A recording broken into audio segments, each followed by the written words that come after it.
ഇതിനെ തൃശ്ശൂരിലെ സ്ഥിതി നോക്കുമ്പോൾ തിയോഫിനുണ്ട് തൃശ്ശൂരിൽ നിന്നും. Theophin, good morning.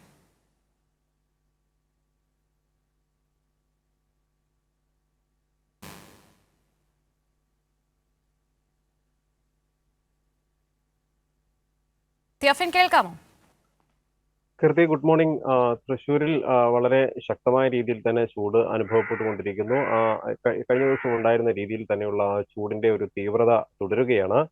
ഇന്ന് രാവിലെ അല്പം തീവ്രതയ്ക്ക് കുറവ് വന്നിട്ടുണ്ട് എന്ന ഒരു ആശ്വാസം ചിലരെങ്കിലും പങ്കുവയ്ക്കുന്നുണ്ട്. എന്തായാലും മുന്നറിയിപ്പ് ഇന്നും തുടരുകയാണ്.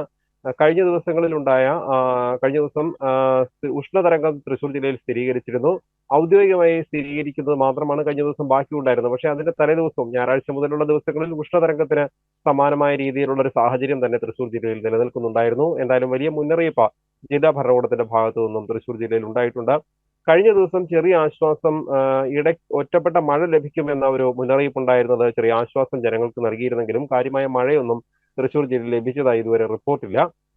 ചില ഒറ്റപ്പെട്ട സ്ഥലങ്ങളിൽ വളരെ നേരിയ ചാറ്റൽ മഴ ലഭിച്ചു എന്നത് മാത്രമാണ്. ഇത് ചൂടിന് ആശ്വാസം പകരുന്ന നിലയിലേക്ക് എത്തിയിട്ടില്ല. കാരണം വളരെ ചെറിയ തോതിൽ ഈ ചൂടിനിടയിൽ പെയ്യുന്ന മഴ എന്ന് പറയുന്നത് വീണ്ടും ഹ്യൂമിഡിറ്റി വർദ്ധിപ്പിക്കുകയും അതിന്റെ ഫലമായി താപനില കൂടുകയും ചെയ്യുന്നു എന്നുള്ളതാണ്. അതോടൊപ്പം വീടുകളെല്ലാം ഈ വെയിൽ കൊണ്ട് ചുട്ടുപഴുത്ത് കിടക്കുന്നത് കൊണ്ട് തന്നെ രാത്രി ഉറങ്ങാൻ പറ്റാത്തൊരു സാഹചര്യം ആളുകൾക്കുണ്ട്.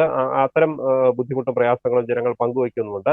എന്തായാലും വലിയ മുന്നറിയിപ്പ് ജില്ലാ ഭരണകൂടത്തിന്റെ ഭാഗത്തു നിന്നും ഉണ്ടാകുന്നുണ്ട്. ഇന്നുകൂടി അതായത് ഇനിയുള്ള ദിവസങ്ങളിലും കരുതൽ തുടരണം. ഈ ചൂട് ഒന്ന് രണ്ട് ദിവസങ്ങളിൽ കൂടി ഈ താപനില അല്ലെങ്കിൽ ഇത്തരം ഉഷ്ണതരംഗ ഒരു സാധ്യത തുടരുമെന്നാണ് മുന്നറിയിപ്പ്. അതുകൊണ്ട് തന്നെ പകൽ 11 മണി മുതൽ 3 മണി വരെയുള്ള സമയങ്ങളിൽ പരമാവധി വെയിൽ ഏൽക്കാതിരിക്കാൻ ശ്രദ്ധിക്കുക എന്നതാണ് ഏറ്റവും പ്രധാനമായി ജില്ലാ ഭരണകൂടം നൽകിയിട്ടുള്ള മുന്നറിയിപ്പ്.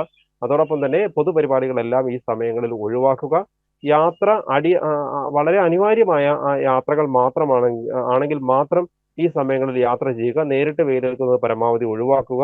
അത്യാവശ്യമായി യാത്ര ചെയ്യേണ്ടവരുണ്ടെങ്കിൽ പുറത്ത് സഞ്ചരിക്കുമ്പോൾ കുടയും പാദരക്ഷയും നിർബന്ധമായും ഉപയോഗിക്കണം. അതോടൊപ്പം തന്നെ വെള്ളം ധാരാളം കുടിക്കണം. അത് ശുദ്ധജലം തന്നെ കുടിക്കണം എന്ന് പറയുന്നുണ്ട്.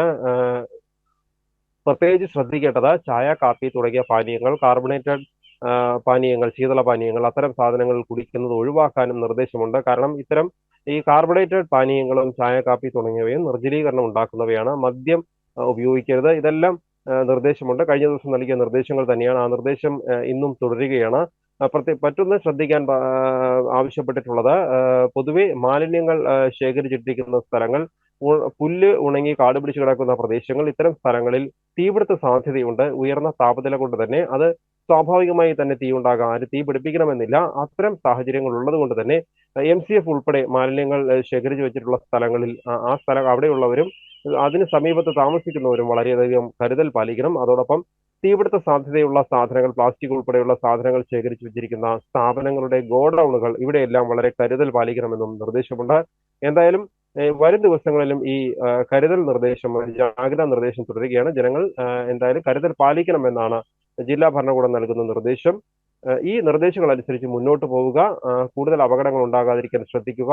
ഒറ്റപ്പെട്ട ചില സ്ഥലങ്ങളിൽ ചെറിയ തോതിൽ സൂര്യാഘാതം, ഇരുചക്ര വാഹനങ്ങളിൽ ഏറെ സമയം വെയിലത്ത് യാത്ര ചെയ്തവർക്കൊക്കെ ചെറിയ തോതിൽ മുതുകിലും മറ്റും സൂര്യാഘാതം ചെറുതായി ഏറ്റതായി 1-2 സംഭവങ്ങളും റിപ്പോർട്ട് ചെയ്യപ്പെട്ടിട്ടുണ്ട്. കീർത്തി, ശരി, തിയോഫിനാണ് ആ വിവരങ്ങൾ നൽകിയത്. എന്തായാലും സംസ്ഥാനത്ത് കൊടും ചൂട് അനുഭവപ്പെടുന്ന സ്ഥിതിയാണുള്ളത്. പാലക്കാടാണ് ഏറ്റവും കൂടുതൽ ചൂട് രേഖപ്പെടുത്തുന്നത്. നാളെ വരെ അവിടെ ഓറഞ്ച് അലർട്ട് നിലനിൽക്കുന്നുണ്ട്.